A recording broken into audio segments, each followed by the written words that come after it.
제가 처음에도 그렇게 예상을 했지만 저희 오늘 그 초심자 특강은 완전 초심자보다는 최소한 입문이라도 한번 끝까지 들어보신 분이 훨씬 더 도움이 될 것 같고, 그러니까 제가 초심자라고 처음에 생각했던 게 한 행정학 공부 시작하고 한 서너 달이나 한 6개월 정도 될 때까지는 초심자라고 봐야 돼.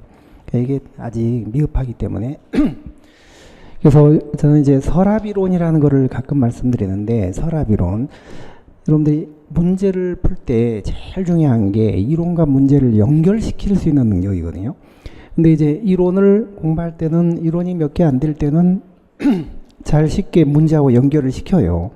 근데 이제 이론의 분량이 많아지면, 서랍에 물건이 쌓이면서 많아지면 나중에 찾지를 못해요. 그러니까 이론을 공부를 하긴 했지만 문제풀이 시즌에 들어가면 그 문제를 이론하고 연결시켜서 풀지를 못하고, 이론은 그냥 팽개치고 상식을 앞세웁니다. 상식으로 풀려고 그래요. 그러니까 고득점이 안 되는 거예요. 그래서 그 이론을 찾아서 문제하고 바로바로 연결시키려면 행정학의 전체적인 그 틀을 짜서 그 속에 지금 이 주제가 어디에 있는 거다, 이거를 알아야 됩니다. 그러니까 이 상태에서, 자, 대표 관료자면 인사행정에 지금 여기에 해당, 이걸 알아야 돼요. 그래야지 바로 문제를 이론과 문제를 연결시키지. 이게 서랍에 너무 많은 게 이게 쌓이다 보면은 찾지를 못하는 거예요. 그래서 이게 그런 점에서 보면은 행정학의 전체 어떤 그 풀 스토리를 차곡차곡 전체 퍼즐처럼, 이게 행정학 전체 퍼즐이에요. 다만 이거에 한계가 있다면 미국 중심이라는 한계. 우리나라 거는 안 들어가 있다는. 왜냐하면 이 시대적인 흐름을 공부를 해야 되기 때문에, 우리나라는 지금 여기에 들어갈 자리가 없잖아요. 이건 다 미국 중심이죠. 거의 99.9%가. 그게 좀 한계일 뿐, 그러니까 이게 우리나라 행정은 빼고 행정학의 이론과 제도만 놓고 본다면 원래 이게 미국서 나온 거다 보니까 이런 흐름 속에 다 있는 거예요. 그래서 어떤 이론이든 어떤 제도든 이 속에 다 있는 거예요. 이게 서랍이라고 생각해요. 이걸 바로 딱 찾아서 문제하고 연결시키려면, 그런 능력을 기르려면은 이 큰 틀을 알고 계셔야 된다. 자, 그러면 재무행정, 예산제도의 변천. 재무행정의 핵심은 예산제도의 변천이에요. 여기서 예산의 기능과 원칙과 모든 게 다 나오니까요. 자, 그러면 예산제도는 처음에 근대적인 의미의 예산제도가 만들어진 게 그게 얼마 안 돼요. 1920년대예요. 미국 같은 경우에. LIBS, 요거. 1920년. 1910년에 예산회계법이 만들어졌으니까요. 그러니까 이 무렵에 LIBS가 인간관계론까지는 아니고 과학적관리론 요 한 중간, 여기서 이제 생겼다라고 보시면. 품목별 예산이죠. 품목별 예산. 라인 아이템 버제팅 시스템. 자, 이 라인 아이템이라는 거는 품목입니다. 품목. 그러니까 지출의 구체적인 세부적인 항목들이거든요. 항목들. 예를 들어 보도를 포장한다면 어떤 보도 블록을 몇만 장을 얼마씩에 사서 포장을 해라, 이렇게 편성하는 거예요. 자, 보도 블록 한 장당 얼마씩 몇십만 개 사서 보도 포장을 해라. 이 보도 블록이 품목이에요. 품목. 그러니까 이걸 일일이 이런 식으로 지정을 해주는 이유는 정부의 재정활동을 입법부가 철저히 통제하기 위해서예요. 따라서 입법부가 우위를 점하던 근대 입법국가 때까지는 이런 예산제도가 통용이 됐어요. 성과주로 바뀐 게 이게 행정국가 때 바뀐 거예요. 행정국가 때. 행정국가니까 이게, 그러나 도입한 연대는 1950년대니까요. 트루만 대통령이 도입한 건 50년대니까 여기다 제가 이렇게 지금 해놓긴 해놨습니다만, 그러나 그 배경은 사실 행정국가하고 연관된 예산이에요. 도입되기는 1950회계년도 트루만 대통령이 도입을 한 거예요. 자, 1950년 미국의 트루만 대통령이 연방정부에 도입한 게 퍼포먼스 버제팅 시스템, 성과주의 예산이에요. 성과주의 예산. 자, 성과주의는 품목별로 일일이 예산을 지정하는 게 아니라 사업별로 한 겁니다. 사업의 성과를 알아내기 위해서. 품목으로 하면 이게 통제만 가능하지, 이게 사업의 성과는 알 수가 없어요. 뭘 하기 위하여 이 품목을 구입하는지, 보도블록을 왜 구입하는지 알 수가 없어요. 그렇기 때문에 이거는 통제 위주의 예산 제도지 사업의 성과를 할 수 있는 그런 제도가 아니거든요. 자, 그래서 사업별로 예산을 편성한 게 퍼포먼스 버제팅 시스템, 성과주의 예산입니다. 자, 여기서 사업이라고 하면 이제 보도 블록이 아니라 보도를 1000평, 그러니까 1000평의 보도를 포장하는데 한 평당 10,000원씩 1,000,000원 가지고 해라. 이렇게 편성하는 거예요. 1,000,000원 줄 테니 보도를 1000평을 포장해라. 보도 포장, 1000평이라는 보도를 포장하는 사업. 그게 사업별 예산. 어떤 품목을 구입하든 얼마씩에 구입하든 관여하지 않아요. 입법부는. 그러니까 이거는 이제 행정국가로 무게중심이 옮겨져 오면서 입법부가 통제를 상당 부분 포기하고 예산을 이제 통제 중심이 아니라 너희들이 알아서 능률적으로 관리할 수 있는 그런 예산으로 활용을 해라. 여기서는 회계검사를 할 때나 중앙예산기관이 통제를 할 때 어떤 걸 가장 중요한 가치로 생각하냐면 합법성을 가장 중요한 가치로 생각을 해요. 합법성. 법에 지정된 품목을 구입했냐, 절차를 지켰냐, 규정을 지켰냐. 회계검사 할 때도 그렇고 중앙예산기관이 통제할 때도 합법성 가지고 통제를 해요. 행정부에 전혀 어떤 재량권이나 이런 걸 안 주려는.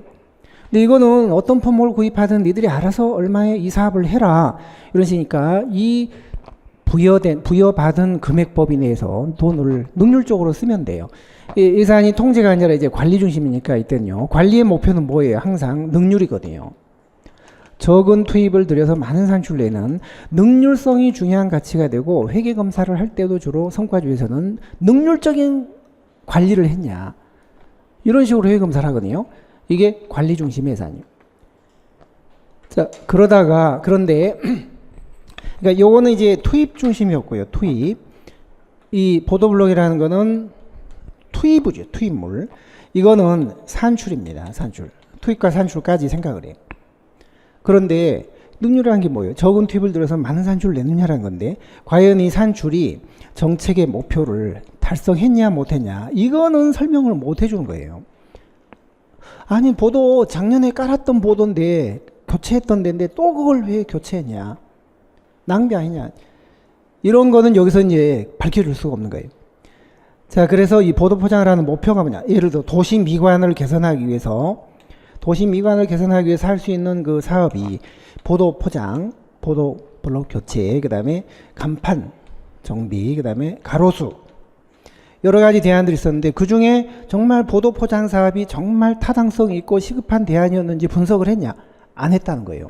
성과주의는 그걸 안 했다는 거예요. 어떤 대안이, 어떤 사업이 정책 목표를 가장 잘 달성할 수 있는 사업인지 서로 비교, 평가, 분석을 안 했다는 거예요. 그래서 여기까지는 엄밀히 보면 합리주의 예산이라고 할 수가 없다. 자원의 합리적인 배분을 위한 그런 합리주의 예산이라고 할 수가 없다. 여기까지는. 그럼 뭐예요? 합리주의가 아니면 점증주의 예산이에요. 점증주의. 전년도를 기준으로 해서 자꾸 점점 이렇게 점증주의라는 게 정치적인 타협이나 협상으로 예산을 편성하는 거지 사업의 타당성이나 우선순위를 분석하는 그런 건 안 했다는 거죠.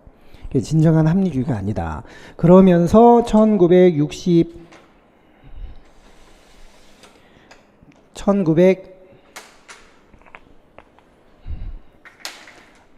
1965년도에 미국의 존슨 행정부가 연방정부에 도입했던 게 PPBS라는 예산제도가 나오게 된 거예요. PPBS. 플래닝, 프로그래밍, 버제팅 시스템. 이 플래닝이 5년짜리 장기 기획입니다. 플래닝이 5년짜리 중장기 계획이에요. 그 다음에 버제팅은 1년짜리 단기 예산입니다. 요거는 장기 기획이고, 근데 시간이 흐르면 계획과 예산이 자꾸 동떨어지는 거예요.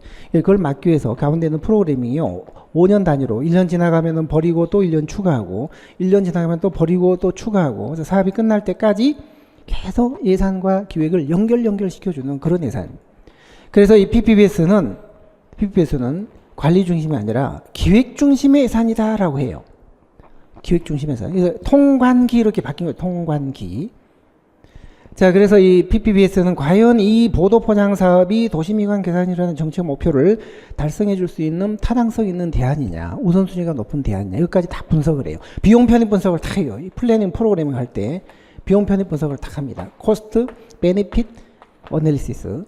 그래서 대안을 선택하기 때문에 이제는 그 정책 목표가 달성될 수 있는지까지도 생각을 해줘요. 그렇기 때문에 능률성보다 한 걸음 더 나가서 효과성까지 생각을 고려를 하는 예산. 이 산출이 정책 목표를 달성할 수 있느냐, 그게 효과성이잖아요. 적은 투입으로 많은 산출을 냈느냐, 이건 능률이에요. 지정된 투입을 구입했냐, 이건 합법성이에요. 이거는 적은 투입으로 많은 산출을 냈느냐, 능률이에요. 능률. 이거는 이 산출이 목표를 달성했냐, 효과성이에요. 효과성까지도 생각하는 게 PPBS.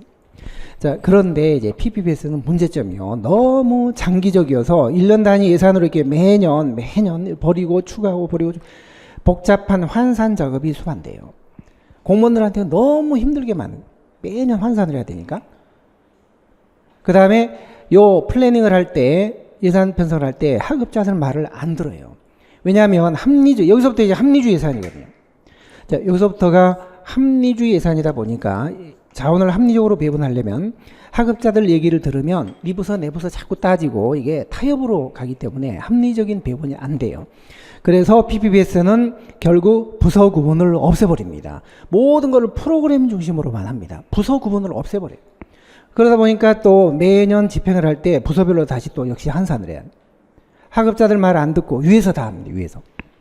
하향식이에요. 하향식. 아랫사람 얘기를 안 들어요.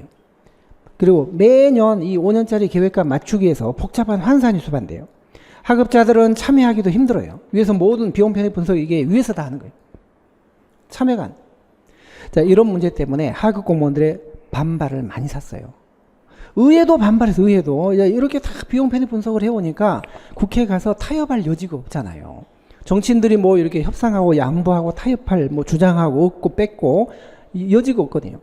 그래서 결국은 의회 반대와 공무원들의 반대로 중단돼요. 1971년도에 중단돼요. 2년간 공백기를 거쳤어요. 미국 중앙정부의 예산제도가 없었어요. 그러다가 1973년에요. 닉슨이라는 닉슨이 등장해서 이 PPBS의 이런 문제점들을 해결해 줄 수 있는 대안으로 예산제도는 아닌데 민간 부문의 조직관리기법인데 이거를 예산제도로 도입한 게 하나 있습니다. 그게 바로 MBO라는 예산이에요. MBO.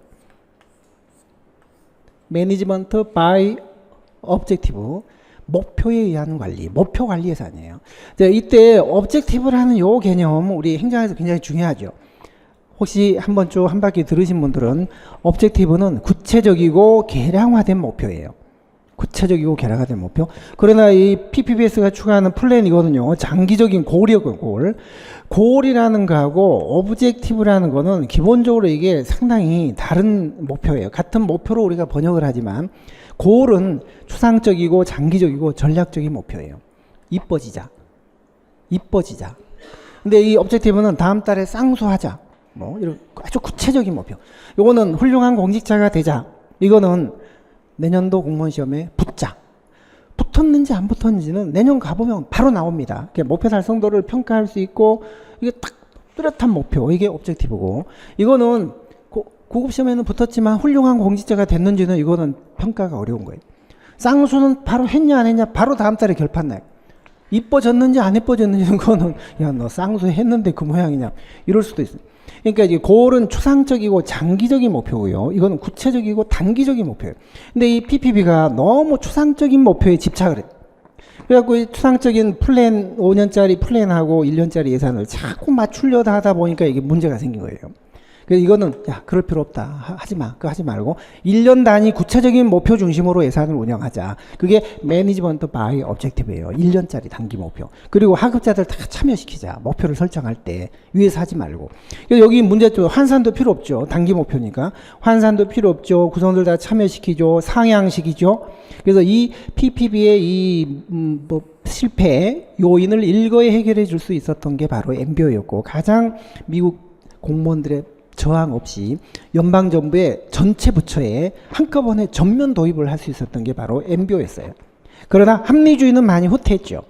왜냐하면 이건 분석하고 이런 게 아니거든요. 비용 편입 분석 이런 거 안 하거든요. 합리주의는 많이 후퇴했습니다. 자, 그러다가 석유파동이 펑 터졌어요. 석유파동. 요게 석유파동이었죠. 요게. 그러면서 집비비, 연기준 신성과주의 같은 게 나오게 된 거예요. 신성과주의 토대가 됐던 게 영기준 예산이에요. 그게 1979년도에요. 미국의 카터 행정부에서 이제 도입된 제도예요. 제로 베이스 버제팅. 제로 베이스 버제팅. 여태까지 예산은 베이스, 기존에 해오던 인정하고, 그 다음에 플러스 마이너스 알파. 더할까, 줄일까 말까, 가감. 해오던 계속 사업에다가 신규 사업을 가감하는 식으로 예산을 여태까지는 편성을 해왔어요. 그러다 보니까 예산이 계속 합리주 예산이 도입이 됐음에도 불구하고 예산이 계속 팽창했어요. 그래서 소기파동이 펑 터지니까 여기서 소기파동이 생긴 거예요. 더 이상 정부 재정을 늘릴 수가 없다. 늘릴 여지가 없다. 예산을 줄여나가자. 전년도에 해왔던 사업이라도 계속 사업도 원점에서부터 다 검토하자. 베이스 제로로 보자. 제로 베이스 버젯. 그게 집비비예요. 제로 베이스 버젯. 0 기준 예산. 0을 기준으로 하는 예산. 그래서 80년 회계연도부터 미국 연방정부 예산이요. 처음이자 마지막으로 줄었어요. 처음으로. 자, 그게 바로 감축관리 예산, 0 기준 예산이에요. 자, 그러니까 요게 통관기 개념으로 온다면 여기서 이제 참여라는 걸 강조했기 때문에 참여 중심 예산이라고요. 여기는 예산이 이제 감축이 됐기 때문에 감축 중심 예산이라고 그래요. 통관기 참감. 나중에 우리 예산제도 변천에 가면 통관기 참감을 많이 들으시게 될 거예요. 통제는 품목별 예산, 관리는 성과주의, 기획은 PPBS, MBO는 참여, GPB는 감축 중심 예산. 자, 그러다가 요걸 이제 발판으로 해서 1980년대부터 신공공관리론이 막 범람했잖아요. 신공공관리론 요거요.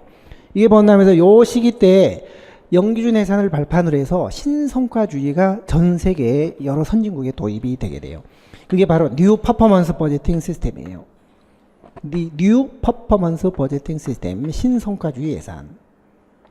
자, 신성과주의 예산에는 여러 가지 나라마다 여러 가지 제도가 있는데요. 그 중에 대표적인 예산이 자율편성제도예요. 자율편성제도. 우리나라도 이거 도입을 했죠. 자, 자율편성제도는 뭐냐면 한도를 정해줘요. 한도를 위해서. 자, 이만큼 한도를 정해줄 테니까 이 한도 내에서 자율적으로 편성을 해라. 그럼 한도 내에서 예산을 자율적으로 편성을 하는 거예요. 편성을. 이게 자율편성제도. 그 대신 자율성을 주는 대신 그 성과에 대해서는 책임을 져야 돼요. 자, 그러니까 자율성을 주고 그 자율성에 상응하는 성과에 대한 책임을 묻는, 자율성과 성과와 책임을 조화시키는 성과 중심의 예산. 이게 바로 새롭게 성과를 지향한다는 신성과주의 예산. 50년대 요 성과주의는 예산에만 딱 국한돼 있었어요. 그러나 이 신성과주의는 인사, 예산, 조직, 정책, 회계, 감사까지 전부 국정 전반에 연계가 되어 있는 광범위한 제도예요. 그리고 요때만 해도 말이 성과지 성과를 측정할 수 있는 회계 방식이 토대가 안 돼 있었어요. 그런 회계 방식이 되려면 발생주의 회계 방식이 돼야 돼요. 근데 이때는 현금주의였거든요. 현금 들어오고 나가는 그런 중심이었거든요. 근데 현금 가지고 성과를 어떻게 알아요? 현금 가지고는요, 사업의 성과를 알 수가 없어요. 단순히 돈이 나가고 들어오고 알 수. 근데 여기서 제대로 성과를 알려면요, 자산이 늘었냐, 줄었냐, 부채가 줄었냐, 늘었냐, 뭐, 이런 걸 알아야 되거든요. 근데 그러려면은 회계 방식이요, 발생주의가 돼야 돼요. 근데 이미 이때는 발생주의가 다 거의 보편화된 그런 때였거든요. 그러니까 실제 사업의 성과를 정확하게 측정할 수 있었고, 저거는 실패했지만 성공했다는 평가를 받는 게 바로 이 신성과주의 예산이었어요. 근데 이게 신자유주의 때 엄청 효율을 이제 강조를 했었는데, 신자유주의가 몰락하면서 너무 예산을 효율이나 성과만 가지고 할 수 없다. 효율이나 성과보다 더 중요한 게 예산 편성 과정에 주민들을 참여시키고 주민들의 뜻에 얼마나 부응하는 예산 집행을 해. 이게 더 중요하다 하면서 1990년대 거버넌스가 등장하면서 협치가 등장하면서 예산도 협치를 하자. 함께 편성하자. 함께. 그게 새로운 PBS예요. PBS. 주민 참여 예산이에요. 파티시페토리 버제팅 시스템에. 이 주민 참여 예산이 여태까지는 행정학 교과서에 별로 영문자가 소개가 안 됐어요. 제가 참 다른 건 다 이니셜이 있는데 주민 참여 예산이 아직 정식으로 이게 딱 도입된, 정립된 제도가 아니기 때문에 중앙정부 차원에서는 도입한 나라가 거의 없어요. 지방에서는 좀 있어요. 우리도 도입했어요. 지방에. 주민 참여 예산. 그래서 이게 영문자 이니셜이 없었는데 요즘 논문에 보니까요 PBS라고 하더라고요. Participatory Budgeting System. 그러니까 여기 우리 PBS가 엄청 많이 나와요. 여기도 PBS, 이건 퍼포먼스, 이건 플래닝, 프로그래밍, 버제팅 시스템. 여기는 뉴 퍼포먼스 버제팅 시스템. 이거는 파티시페터리 버제팅 시스템. 참여 예산이에요. 주민 참여 예산. 시티즌, 정확히 얘기하면 시티즌 파티시페터리 버제팅 시스템인데 C자는 빼고 그냥 PBS 이렇게 부르더라고요. 그러니까 이런 예산 제도가 나와. 여기서는 이제 성과보다는 주민들을 참여시키고 주민들한테 책임을 지고 주민들을 위한 예산 집행을 하자라는 민주적인 예산 집행. 그러니까 거버넌스가 마치 협치 함께 하듯이 예산도 함께 편성하고 운영하자. 협치 예산이 나온 거예요. 협치 예산. 이건 효율만 중시했던 시절 MPM 때 나온 예산이고요. 요거는 이제 석유파동 펑 터지니까 줄이자. 영주의 예산이고 요거는 참여 중심이고. 그래서 통관기 참감, 요 뒤에는 뭐 특별히 뭘 중시했다, 뭐 이런 건 이제 없으니까. 요건 효율 중심이고, 요거는 민주성이나 이런 걸 다시 이제 중시한 거예요. 예산제도의 흐름이 이제 이런 식으로 변했는데요. 여기를 보시면은, 자, 품목별 예산은 여기 처음 행정안이 성립되던 그 무렵 직후에 바로 나왔고, 그 다음에 1950년 트루만 대통령이 성과주의 나왔지만 그 배경은 사실 행정국가가 등장하면서 여기서부터 이제 영향을 미친 거예요. 그다음 PPBS는 1965년이니까 그렇다고 발전행정론하고 관계되는 건 아니고요. 미국 존슨 행정부 때 미국 요때 있었던 제도예요. MBO는 닉슨 때 73년에 도입했고 집비비는 1979년에 요 정부 실패 이후로 요게 등장한 거예요. 감축을 하거나 효율을 중시하거나. 근데 요게 이제 거버넌스 협치 때 나온 예산제도. 재무행정의 흐름이 이제 이런 식으로 돼 있었어요. 그러다가 이제 이 5장 재무행정이고요. 이제 6장으로 가보시면은 책임론의 변천이 나와요. 책임론. 6장에 가면 외재적 책임이 있고 내재적 책임이 있는데요. 책임은 자, 이것도 책임론의 가장 핵심이니까 이걸 한번 생각해 보십시오. 책임은 현재 행정이 국민의 뜻대로 입법부가 의도한 대로 아니면 사법부의 뜻대로 공익 같은 어떤 행정 이념 아니면 관계 법률 이런 거에 따라 제대로 이루어지고 있는지 아니면 또 공무원들의 양심, 도덕, 직업윤리, 출신 집단의 여망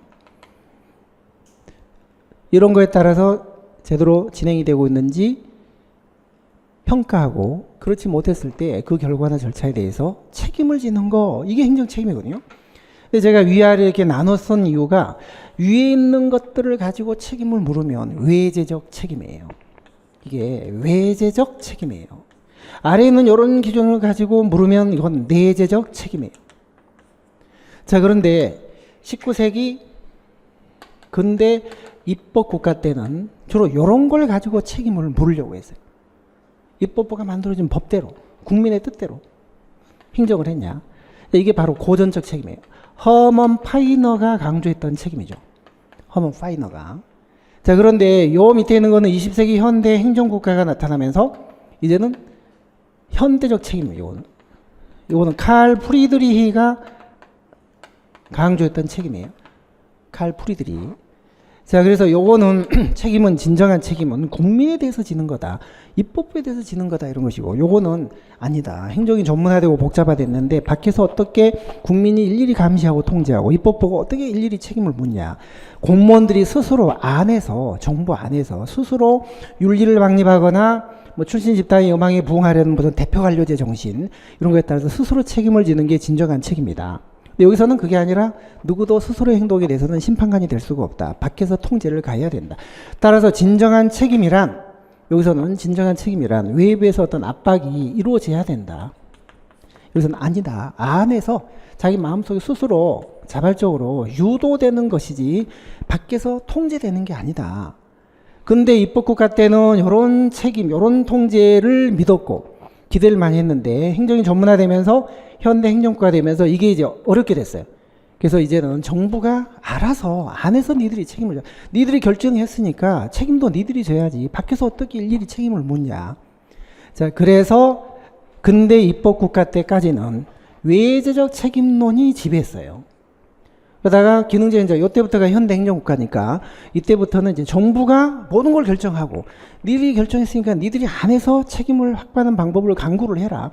정치행정 이원론 때 책임이 외제적 책임이에요. 정치행정 이론론 행정국가 때 책임이 내재적 책임이에요. 안에서 정부 내에서 통제를 해라. 그러다가 이제는 행정을 협치를 하죠. 협치를 하니까 이제는 함께 국민도 함께 책임을 져야 돼. 그러다 보니까 마지막에 공동책임 거버넌스에서는 어떤 문제가 생기냐면 책임 주체 실종이라는 문제가 생겨요. 모두의 책임은 무책임. 너무 많은 사람이 참여해서 함께 결정을 했기 때문에 이제 책임질 자가 없다. 정부도 이제 책임이 아니고 시민단체도 아니고 누가 모두의 책임이기 때문에 이제 무책임의 문제가 생긴다. 이런 문제가 이제 있기는 해요. 어쨌거나 책임론이 이런 식으로요. 변천을 했다. 이런 식으로. 그래서 책임을 우리가 묻는 요소는 매우 다양하고 시대마다 그 비중이 달라져 왔는데 입법국가 때 고전기 때는 이런 책임을 물었고 그다음에 현대적 책임은 이런 기준을 가지고 책임을 묻는다. 이게 바로 허먼 파이너의 외제 책임이고 칼 프리드리히 프리하게 정부 내에 그냥 맡겨라. 프리하게 프리드리히는 내재적 책임을 강조했던 사람이에요. 자, 마지막 지방자치론이 있습니다. 자치론. 지방자치에서도 이제 변천이 있었는데 어떤 식으로 변천을 했냐면 중앙집권, 지방분권, 신중앙집권, 신지방분권 네 가지 변천이 있었어요. 물론 이거는 영미계 주민자치를 중심으로 하는 변천이죠. 대륙계 단체자치는 조금 다르고요. 영미계 주민자치 같은 경우는 군주국가 때는 중앙의 군주에게 모든 게 집중이 돼 있었어요. 중앙의 군주에게 전부. 그러다가 군주의 한가는 시민의 대표관이 생기면서 근대 입법국가 때는 중앙정부와 의회와 지방정부와 시민과의 관계가 어떤 식이었냐면 중앙정부는 작을수록 좋다. 정치는 의회에 맡기고 행정은 자치정부에 맡기고 경제는 시장에 맡겨라 해서 시장 만능주의, 자치 만능주의, 의회 만능주의였거든요. 그러니까 이때는 근대 입법국가는 중앙정부의 역할이 가급적 작을수록 좋다 해서 이때는 풀뿌리 민주주의, 민주주의에 꽃에서 자치가 엄청 활성화됐던 시기예요. 근대 입법국가 때는 지방분권, 자치가 꽃을 피웠던 시기예요. 그러다가 행정국가가 등장하면서 행정이 전문화됐죠. 그 다음에 냉전이 냉전. 이때부터 냉전. 그 다음에 국제 긴장이 엄청 고조됐죠. 행정국가 생기고 냉전 생기고 국제적 긴장이 고조되면서 중앙정부 중심으로 다시 응집력이 필요했어요. 다시. 그게 새로운 중앙집권이에요. 중앙정부로 다시 기능이 집중된 거예요. 그 지방자치가 약간 위기를 맞게 됐어요. 그 시대가 현대 행정국가였어요. 그러다가 정부 실패가 펑 터진 다음에 이제 여기서부터인데요. 다음에 이제는 세계화가 지방화. 세계화를 하려면 지방화가 필요하다. 세계화 플러스 지방화. 그래서 글로벌라이제이션, 로컬라이제이션을 서양 학자들이 합쳐가지고 글로컬라이제이션이라는 말을 썼어요. 근데 우리 국내 학자가 이걸 번역을 못하고 그냥 있다가 결국 최창호 씨가 이걸 해냈는데 세방화라고 했더라고요. 세방화. 자, 신자유주의 때 세계화는 지방화다. 중앙정부만 가지고는 절대 경쟁력을 가질 수가 없다. 이게 세계화 논리였거든요. 이게 NPM 때 등장했고 그 다음에 또 거버넌스에서는요. 협치 강조되는데 중앙정부 차원의 협치보다는 지역 단위의 협치가 엄청 강조됐어요. 그게 무슨 이론이라고 해요? 도시 거버넌스.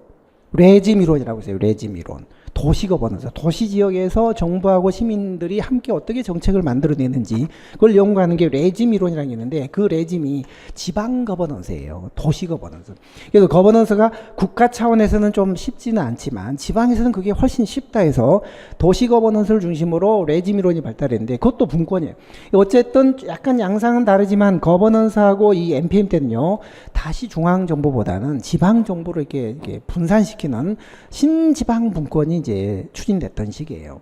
지방자치 역사를 보면 군주국가 때는 중앙집권, 그다음에 근대 입법국가 때는 자치만능주의, 행정국가 때는 신중앙주의. 이때 이제 광역행정, 중앙통제 이런 게 막 늘어난 거예요. 자치가 약간 위기를 맞았다가 다시 이제는 신자유주의가 등장하면서 세계화는 지방화다. 지방 정부의 협치가 필요하다 해서 거버넌스가 생기면서 다시 신지방 분권으로 이게 바뀌게 된 거예요. 자, 이게 지방자치론에서의 변천과 흐름이었거든요. 그러니까 우리가 이게 행정학이 7개 자항고리 챕터로 나누어져 있는데 그게 사실 전부 다 시대적인 흐름과 스토리가 있었던 거예요. 근데 이 각 강론별로 흐름을 연결시킬 필요는 없어요. 강론별로 따로따로 요거 단편만 아시면 돼요. 이거를 다 합쳐갖고 연결 얘하고 얘하고 이렇게까지는 필요 없어요. 그렇지만 요 시기 여기 여기 국가의 변천하고 이런 것들을 연결시켜야 되지만 얘들하고까지 연결시킬 필요는 없어요. 그럼 별로 의미가 없어요. 그건요. 그러니까 국가의 변천에 따라서 이론도 변천했고 정책도 연구가 변천했고 조직도 관점이 바뀌었고 인사제도도 바뀌었고 예산제도도 바뀌었고 책임론도 바뀌었고 자치론도 이런 식으로 바뀌었다. 그거는 좀 아시는 게 좋아요. 자, 그러면 다시 한번 정리할게요. 이게 워낙 중요한 거기 때문에 오늘 배운 걸 복습한 차원에서 다시 한번. 자, 국가는 절대 군주국가 18세기 중엽까지, 그 다음에 19세기 초에 근대 입법국가, 그리고 경제대공황 1930년대부터 70년대까지 현대 행정국가, 그리고 1980년대 NPM 때부터 신행정국가가 나왔어요. 이론의 변천은 근대 입법국가가 출발한 이후에 역관주의가 있었는데 의회민주주의가 역관주의 인사했거든요. 근데 폐단 때문에 정치행정을 분리시키려고 과학적 관리론 나왔다.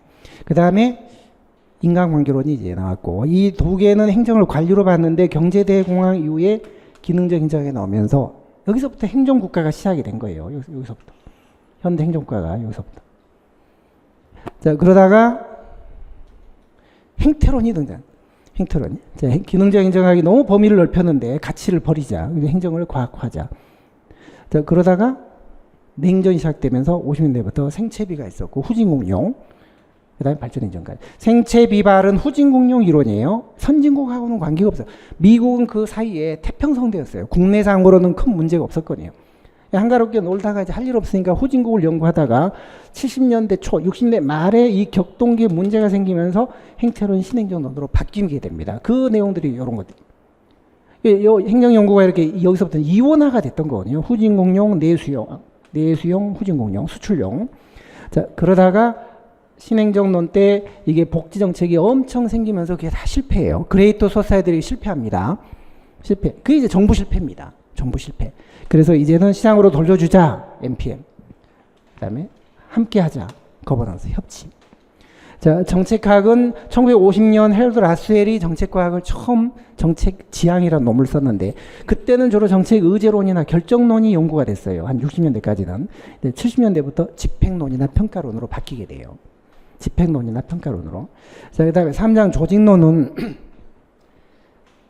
고전기 때는 기계적 구조가 지배했고 70년대 신행정론 때 탈관료제로 바뀌게 돼요. 탈관료제. 자, 기계적 구조, 유기적 구조. 자, 그 다음에 인사제도는 엽실직대. 물론 이거는 이제 미국을 중심으로 하는 건 아닙니다. 미국을 중심으로 한다면 역관주의 이건 이제 빼고 생각해야 돼요. 그러나 영국까지 포함해서 역사 전체적으로 볼 때는 엽실직대로 전개가 되는데 미국만 생각한다면 이거는 빼야 돼요, 사실은. 역관주의, 실적주의, 그 다음에 대표관료제. 70년대 대표관료. 신행정론 때. 자, 그리고 재무행정은 품목별 예산. 행정학 초창기 때 품목별 예산. 그리고 행정국가가 등장하면서 1950년대 트루만 대통령이 성과주의. 60년대 존슨 행정부가 PPBS. 그 다음에 결국 PPBS의 실패가 바로 신행정. PPBS 때 원자력 발전도 하고 막 여러 가지 했어요. 근데 그게 다 실패로 돌아갔어요. 존슨 행정부 때 정책들이 다 실패. 그레이트 소사이어티가 실패로 돌아가면서 그래서 이제는 정책을 집행하는 걸 연구를 하게 됐고 그 다음에 정책을 이게 결정하는 것보다 집행, MBO는 관리하는 거거든요. 관리 중심의 예산이 중요하다. 그래서 MBO로 바뀌게 된 거예요. 이거 너무 어려웠고 상식으로 하자. 쉽게. 자, 그러다가 서귀파동이 펑 터지면서 집필 영규인 예산, 그 다음에 신성과주로 바뀌게 돼요. 그리고 PBS, 거버넌스 때 참여예산으로 바뀌게 돼요. 통관기, 참감. 흔히 통관기, 감참이라고 하는 경우도 있어요. 통강기 감참. 그때 그 참여는 MBO가 아니고 주민참여예산을 말해요. 통강기 참감이 일설인데 이설은 통강기 감참이라고 돼요. 그때는 통제, 관리, 기획, 그 다음에 이게 감축, 이게 참여예요. 이게 거버넌스를 주장하는 사람들은 통강기 감참이라고 해요. 그때 참여는 참여예산이고, 일반적으로 통강기 참감은 참여는 MBO를 말하는 거예요. MBO. 통관기 참감. 책임은 고전적인 외적 책임, 행정국가 때 내재적 책임, 거버넌스 때 공동 책임. 지방자치는 군주국가 때 중앙집권, 입법국가 때 자치만능주의 분권, 행정국가 때 신중앙집권, 광역행정, 중앙통제 증대, 행정국가 현상, 그 다음에 냉전, 국제정세 불안정 때문에 중앙정부 중심의 응집력이 필요했던 거예요. 신중앙집권. 그러다가 정부 실패, 중앙정부가 실패하면서 다시 이제 지방으로 가자. 지방 가자. 그래서 이 NPM이나 거버넌스 때 신지방 분권으로 이게 바뀌게 된 거예요. 이게 행정학의 전체 틀이에요. 전체 틀. 그러니까 이거를 처음서부터 너무 뭐 신경 쓰실 건 없지만 합격할 수준까지 된다면 이 정도의 윤곽이 그려져야 되는데요.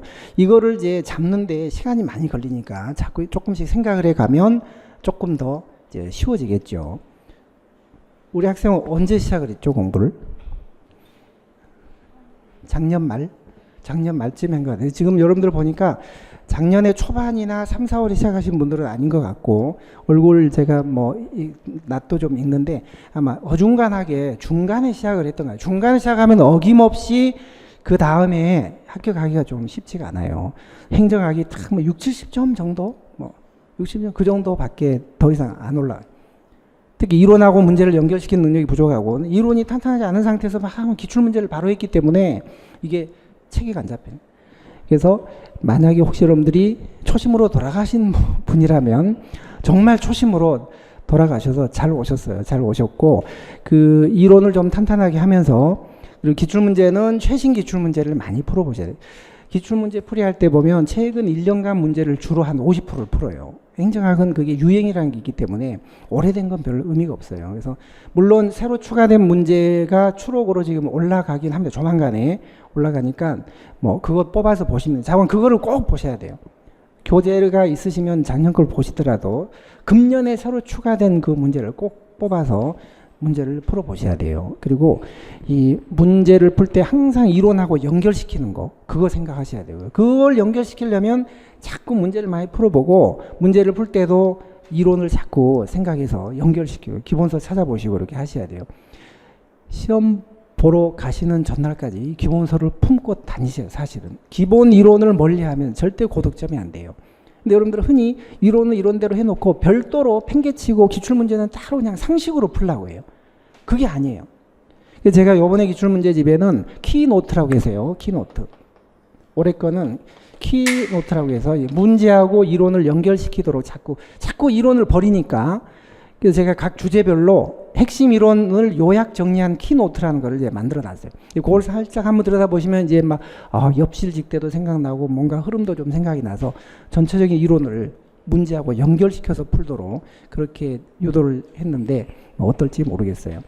자, 그래서 도움이 되셨는지 모르겠지만 제가 이렇게 전체를 놓고 흐름을 설명하긴 지금 처음 해보는 것 같아요. 여태까지 처음인데, 아까도 말씀드렸지만 정말 한 번도 행정을 들은 적이 없는 정말 초심자라면 도움이 안 돼요. 이게 별로 도움이 안 돼요. 상당히 약간 1, 2순환 정도 했던 분, 행정학을 한 바퀴라도 돌았던 분이 저런 게 있었지 해서 좀 도움이 되실 거고, 전혀 기초가 없는 처음이라면 별로 도움이 안 되셨을 거예요.